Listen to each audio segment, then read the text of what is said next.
सर्व शेतकरी बंधूंचे आपल्या चॅनलवर सहर्ष स्वागत। जय महाराष्ट्र। शेतकरी मित्रांनो, बघूयात पुढच्या 24 तासांचा हवामान अंदाज। राज्यामध्ये काय बदल होणार आहे, कोणकोणत्या जिल्ह्यामध्ये पावसाची शक्यता आहे ते आपण डिटेलमध्ये जाणून घेणार आहोत।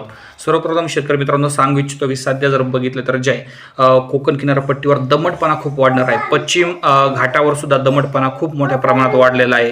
त्यामुळे जर बघितलं तर त्या ठिकाणी ह्युमिडिटी वाढणार आहे, म्हणजे तुम्हाला अशी गरमी जाणवेल, घामाच्या धारा वाहतील, अशा प्रकारची ह्युमिडिटी कोकण किनारपट्टीवर आणि पश्चिम महाराष्ट्रावर राहण्याची शक्यता आहे। पुढच्या जर 24 तासामध्ये बघितलं तर यवतमाळ, त्याचप्रमाणे अकोला, अमरावती आणि वाशिम या भागामध्ये जर बघितलं तर हलक्या ते मध्यम पावसाची शक्यता या ठिकाणी पाहायला मिळणार आहे। त्याचप्रमाणे काही भागात वादळी वाऱ्यासह या ठिकाणी पाऊस पाहायला मिळणार आहे।